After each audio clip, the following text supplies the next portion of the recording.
पण जग विसरण्याची ताकद आजच्याही काळामध्ये फक्त नामस्मरणात आहे. हे किती सत्य. काय तो शिवराबाईचं अहो आज तुमच्या आमच्या सारख्या येण्या गबाळ्यानं स्वार्थानं केलेलं भजन जर जग विसरायला लावतंय तर त्या काळात सोयराबाईने केलेलं भजन मला काय ताकद असेल त्या भजनात.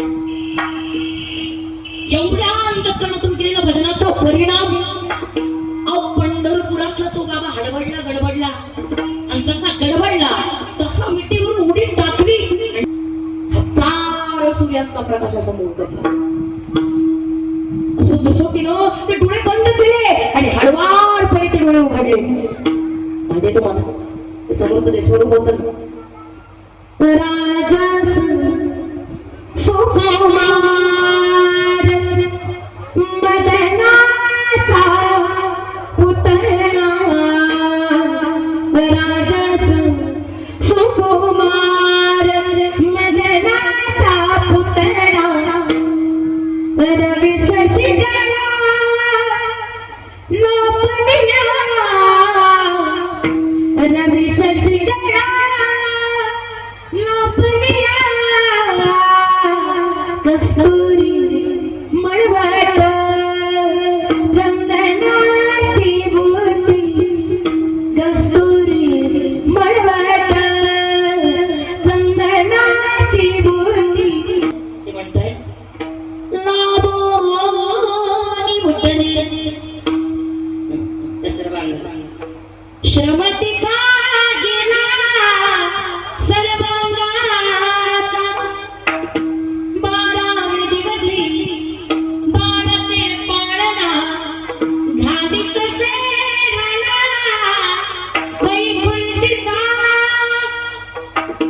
बोलवोनी सवासणी घातले पाळण्या, नावते ठेविले गर्भमेळा. तुकोबारायांच्या अभंगामध्ये जगद्गुरु तुकोबाराय महाराज वैष्णवाचं यथार्थ लक्षण प्रकट करतात. शास्त्रकार सांगतात दुर्लभम त्रयमेवैतम मनुष्यत्वम मुमुक्षत्वम महापुरुष संश्रयः. शास्त्रकार म्हणतात या जगामध्ये 3 गोष्टी दुर्मिळ आहेत आणि त्या दुर्मिळ गोष्टीतलं पहिलं दुर्लभत्व आहे मनुष्यत्वम. सगळ्यात मोठी जर दुर्मिळ गोष्ट कोणती असेल तर मानव देहाची प्राप्ती होणं बहुत सायासे. महाराज म्हणतायत की अनंत जन्माच्या पुण्याही नंतर पाप आणि पुण्य या दोघांची समानता ज्या वेळेला आहे त्यावेळेला प्राप्ती मनुष्य देहाची. अनेक जणांनी इच्छा करून सुद्धा प्राप्त न होणारा दुर्मिळ मनुष्य देह. स्वर्गीचे अमर इच्छिता देवा, स्वर्गीचे अमर इच्छिता देवा, स्वर्गीचे अमर मृत्युलोकी भावा जन्मावा, मृत्युलोकी भावा जन्मावा, नारायण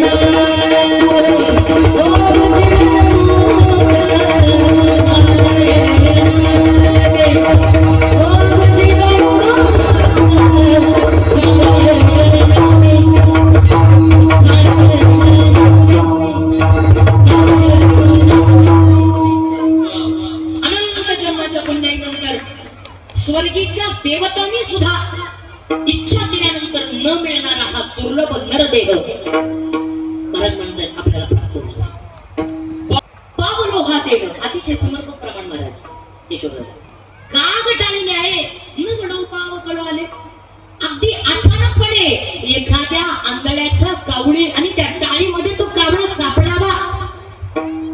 अचानक अगदी तसा अचानक हा नरदेह प्राप्त झाला. नाही का आपल्याला सगळ्यांना माहिती आहे तो दृष्टांत. त्या राजाने काढलेला फरमान असा पक्षी द्या की जो सहजासहजी कुणाला सापडणार नाही. आणि मग तो कावळा नावाचा पक्षी निवडला.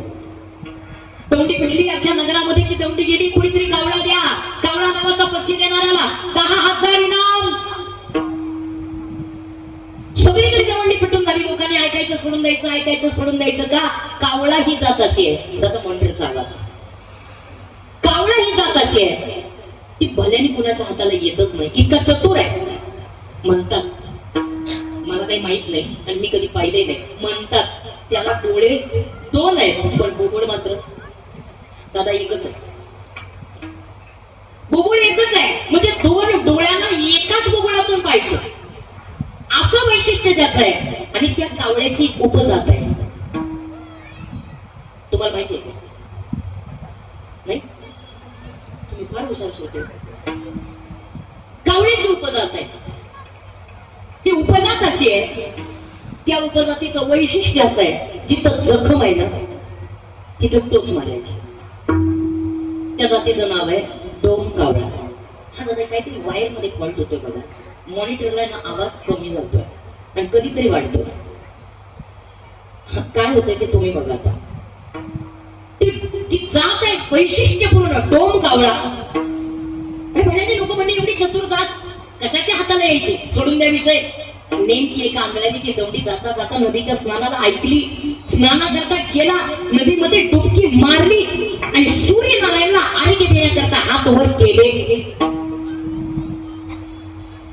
आला त्या काळी कावळा. जसा आला त्यांनी चाचपला. लक्षात आलं स्पर्शाने. आलं होतं ना, लक्षात आलं. अरे म्हणलं आता कावळा आला की बस म्हणला आता माझ्या का 10,000चा मालक इनाम आहे मला. घेतला तो कावळा. येऊन बाहेर आला. आल्याबरोबर त्याच्या डोक्यात आलं थोडक्यात समाधान मानणाऱ्याला माणूस कसं म्हणायचं. जाग्यात ना तो माणसाचं वैशिष्ट्य आहे. समाधान हा प्रकार कधीच नाही. आज 5 मिळेत ना, मग उद्या 10च मिळले पाहिजे. समाधान नाही. त्यांनी विचार केला, अरे म्हणलं असं एका कावळ्याने कुठं काय होत असते वे. मग असे 5-10 कावळे हाती लागले पाहिजे. बरं अवघड नाही ना का. अहो सहज म्हणले जायचं नदीच्या स्नानाकरता, डुबकी मारायची. डुबकी मारून सूर्यनारायणला आरोग्य देण्याकरता हात वर करायचे. टाळी वाजवली की टाळीत कावळा. सोपं आहे की. गेला. आता नदीमध्ये स्नानाकरता उतरणार तेवढ्यात त्याच्या लक्षात आलं, पण मला हातातला कावळा याचं काय करू. देव काय कोणाकडे नाही नाही नाही म्हणला. आपला विश्वास नाही का त्या कावळ्याने हा कावळा नेला तर. नाही नाही म्हणलं कोणाकडे द्यायचाच नाही. मग स्वतःच्या काखेत दाबायचा. त्या स्वतःच्या काखेत तो कावळा दाबला आणि स्नानाकरता उतरला. स्नान केलं आणि सूर्यनारायणाला आरोग्य देण्याकरता हात वर केला. परिणाम तुमच्या समोर आहे. म्हणजे वरचा तर नाही झाला, पण काखेत होता तोही उडाला. उडता उडता त्यांनी सांगितलं, म्हणलं येड्या एकदा सापडलो परत परत सापडायला मी काय माणूस आहे वे. जे गेला तो परत आजपर्यंत नाही आला. याचा अर्थ काय. अवचित पावलो हा देव काग टाळी न्याय. जसं त्या आंधळ्याच्या टाळीमध्ये कावळा यावा तसं अचानक नरदेव आपल्याला मिळाला. दुर्मिळ आहे. भल्याने मिळत नाही आणि मिळला तर कळत नाही. पण मला म्हणतायत नरदेह मिळलाय. मिळत नाही असं नाही, मिळतो. आपल्या सगळ्यांना मिळलायच की. म्हणजे मिळतो. नरदेह दुर्लभ आहे पण तरी तो मिळतो. महाराज म्हणतात एक वेळ नरदेह मिळेल. मनुष्यत्व मुमुक्षत्व. मुमुक्षत्व मिळणं कठीण आहे. आता मुळात मुमुक्षत्व हे फक्त पाठशाळेच्या रूपातच राहिलेलं आहे. ज्यांना माहिती आहे त्यांना बरं. हे फक्त नावाला उरलं. मुळात मुमुक्षु शब्दाची व्याख्या काय असा जर विचार केला तर अनादी काळापासून जीवाच्या पाठीमागे पुनरपि जननम पुनरपि मरणम पुनरपि जननम किती वेळा जन्म आहे. मला म्हणजे नित्य व्हावे भजी. अनंत काळापासून जे जन्म मृत्यूचं बंधन जीवाच्या पाठीमागे आहे, त्या जन्म मृत्यूच्या बंधनातून सुटण्याची ज्याची तळमळ आहे त्या वृत्तीला म्हटलेलं आहे मुमुक्षु. जगामध्ये खूप माणसं आहेत. मला पैसा भेटावा, मला सोनं नाणं भेटावं, मला बंगले भेटावे, मला जमिनी भेटाव्या, त्याही रोड टच भेटाव्या, गुंठे भेटावे, फ्लॅट भेटावे, पाहिजे एवढी प्रॉपर्टी भेटावी, सोनं नाणं भेटावं. म्हणून प्रत्येक जण वाट बघणारे अनेक आहे. पण मला देव भेटावा म्हणून प्रयत्न करत नाही. किती असं किती जण आहे की कोण्या गावी सांगा आहे ना विठ्ठल जरी तुम्हाला कोणा ठाऊक असेल असं म्हणणारी किती आहे. ही जी वृत्ती आहे ना या वृत्तीला म्हणायचं मोक्ष. महाराज म्हणतात एक वेळ मनुष्यत्व मिळेल पण मिळलेल्या मनुष्यत्वामध्ये मुमुक्षत्व वृत्ती सापडणं कठीण आहे. मला देव भेटावा ही तळमळ घेऊन जिज्ञासेने जागृत होणारे फार थोडे आहेत. महाराज म्हणतात एक वेळ मुमुक्षत्व या प्राप्तीला पोचणारा भेटेल. हो आजही आहे, फक्त आपल्याला दिसत नाही, हा आपल्या आणि बुद्धीचा दृष्टीचा दोष आहे. मोक्षत्व सुद्धा भेटेल, पण महापुरुष संश्रय, पण महापुरुषाची संगती भेटणं अति कठीण.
आहे संत भेटी परी जग जेठी करुणा केली.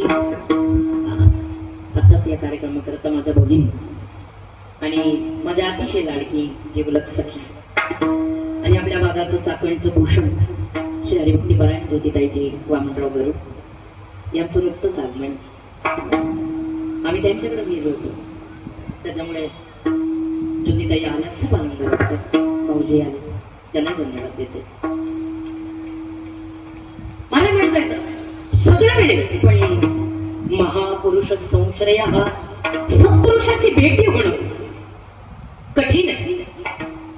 किती कठीण आहे बघू आपण. याच समर्पक प्रमाण आहे. चंद्रामृत सुखे सागरे हे असा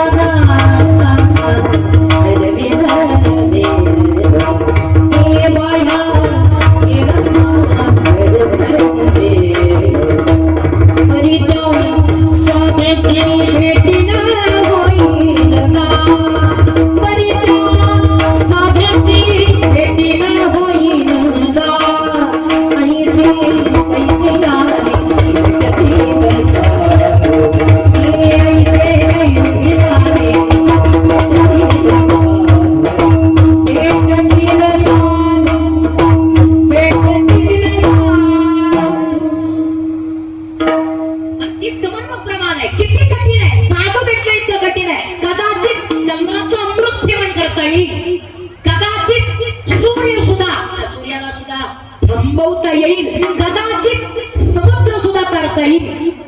हे सगळी प्रमाण सत्य घडलेली आहे.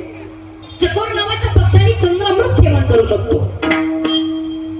सूर्य हनुमानजी सारखा महात्मा करू शकतो. अगस्त्य सारखे मुनी एका पोटात समुद्र प्रशांत करू शकतात. पण महाराज म्हणतात ते सगळं अशक्य शक्य होईल, पण त्या साधूची भेटी न होईन गा. पण साधूची भेटी होणं कठीण आहे, बहु अवघड आहे.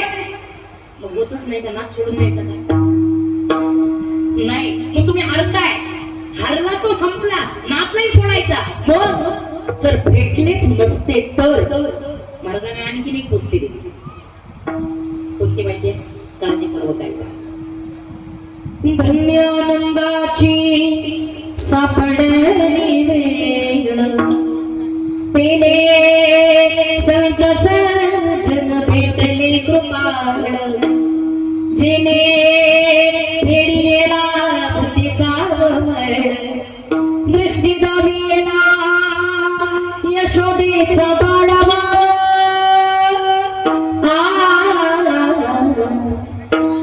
पुढचं जाऊ द्या, प्रमाण नाही सांगत सगळे. पण ही काळा का सांगताय? संत भेटत नाही असं नाही, भेटतात, पण भेटलेले संत ओळखता येणं कठीण आहे.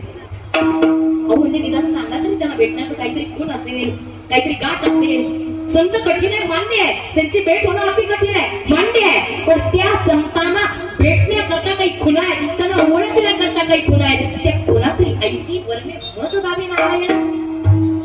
ही काहीतरी वर्म असतील की संत भेटण्याकरता. ज्या वर्माच्या वाटा जर आम्ही शोधल्या तर निश्चित आमच्या गंतव्य स्थानापर्यंत आम्हाला पोहोचता येईल. सांगा तरी संतांना भेटायचं कसं? बोला तरी कसे संत कृपा आमच्यावरती करतील? सांगा तरी आम्ही संतांना ओळखायचं कसं? असा प्रश्न ज्या वेळेला केला त्यावेळेला त्या आलेल्या साधकाचं स्वागत करून जगद्गुरु तुकोबार आहे त्या साधकाला वैष्णवाचनाचं काहीतरी लक्षण असेल, काहीतरी खूण असेल की ज्या खुणेद्वारे आम्ही त्यांना भेटू शकतो आणि आम्हाला ते ओळखता येतील. त्यांच्या ओळखीची पहिली कोण सांगितली ज्योतिताई?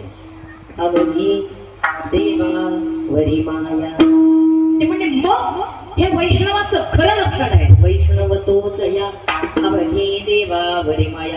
असा जो कोणी साधक आहे, असा जो कोणी संत आहे, असा जो कोणी वैष्णव आहे की त्या वैष्णवाचं पहिलं लक्षण आहे त्याचं अवघ प्रेम.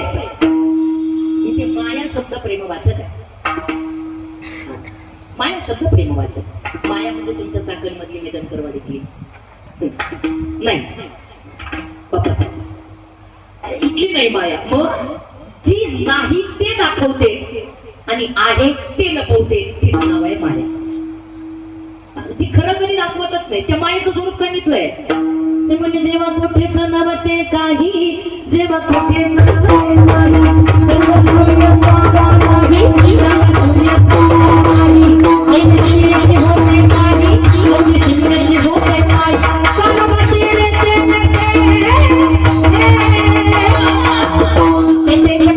निर्माण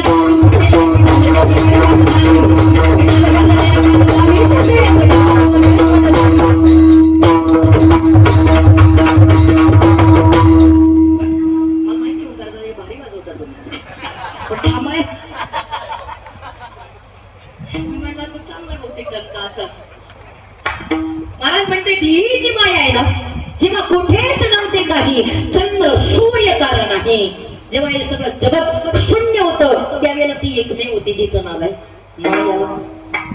महाराज म्हणताय तेथे एक ढालगज निर्माण झाली. ढालगज कळते का तुम्हाला?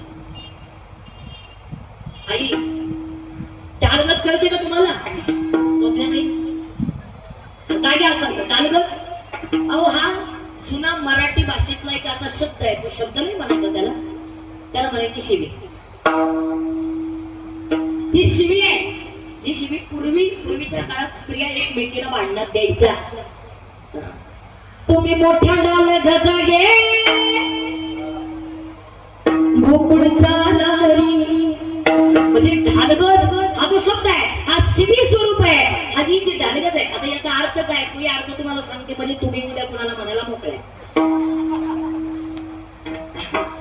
या शब्दाचा अर्थ असा आहे जी नवऱ्याचं ऐकत नाही तिला म्हणायचंय ढालगज. आता तुम्ही इथं नका विचार करू, 10:30ला घरी गेला की मग विचार करा आपण ढालगज आहोत काय. असाल तर उत्तर मिळेल, नसाल तरी उत्तर मिळेल.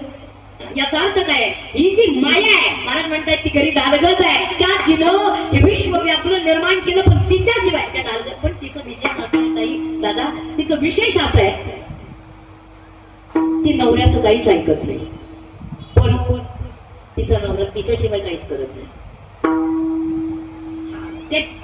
तिच्याशिवाय त्याचं पान हलत नाही. असं त्या ढालगडीचं त्या मायेचं विशेष आहे. मला म्हणते ती जी माया आहे ती प्रेम वाचक माया आहे, जी सांगण्याकरता तुम्हाला 1 मिनिटात सांगून जाते, म्हणजे तुम्हाला पुढे कळेल. एखाद्या मुलीची आई मरण पावते का, तिला माहिती असते आई ग